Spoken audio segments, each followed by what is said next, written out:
नहीं, यहाँ से जाना पड़ेगा। जब आप यहाँ शरीर छोड़कर जाओगे तो ऊपर जाकर के जहां भी आप देखोगे ये दास के रूप में वो कबीर परमेश्वर आपको खड़े दिखाई देंगे। और जो काल के दूत यहाँ संत आए हैं उनका रूप होगा, लेकिन काल उनके संत के रूप में खड़े दिखेंगे। तो वहाँ जिस गुरु की वो शरण में है तो वहाँ जाकर अपने गुरु जी के पास ही जाते हैं। वो तो सीधे के अपने वो खड़े गुरु जी, तो अब उसके शेष सारे उस गुरु के पास, उसके शेष उस दूसरे गुरु के पास।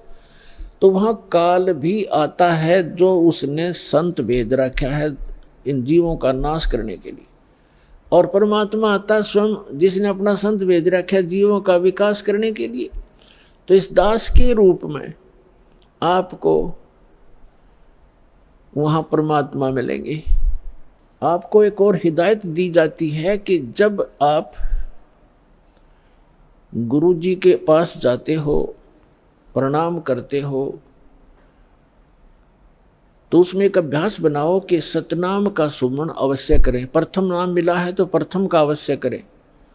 जैसे प्रणाम करते करते भी आप एक सांस का सेवन आसानी से कर सकते हो।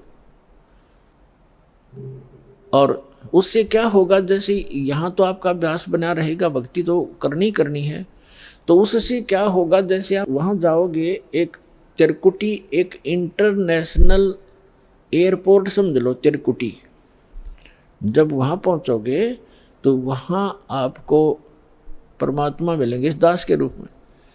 और वहाँ काल भी धोखा देने के लिए इस दास का रूप बना सकता है। तो उसमें आप जी ने सिमरन करना है सतनाम का, क्योंकि वहाँ जाएगा वो तो सतनाम ही होगा आपके पास, सारनाम तो होगा ही होगा, सतनाम भी होगा। तो सतनाम का और सारनाम का जाप करना है। तो सतनाम का जाप करने मात्र से, और प्रथम मंत्र भी अगर प्राप्त है, इसमें प्रथम और लास्ट 2 मंत्र हैं इस 7 मंत्रों में, तो ये दोनों मंत्र भी गजब के मंत्र हैं। इनका भी जाप करने से क्या होगा, यदि सामने काल परमात्मा की बजाय स्वयं आकर के दास का रूप बनाकर खड़ा हो जाएगा, इस सिमरन से उसका तुरंत चेहरा बदल जाएगा, उसके ऊपर का आवरण हट जाएगा, उसकी वास्तविकता वो भूंडी शकल दिखाई देगी। फिर आप अपने आप दूर हो जाओगे, फिर इधर उधर देखोगे। अब थोड़ा सा एक प्रश्न सुनाते हैं आपको, क्योंकि सत्संग के अंदर बहुत से हिदायत देनी पड़ती है। तो ये सुमन करने से भी अगर शकल नहीं बदलती है तो आपके ओरिजिनल गुरुजी और ओरिजिनल गॉड है।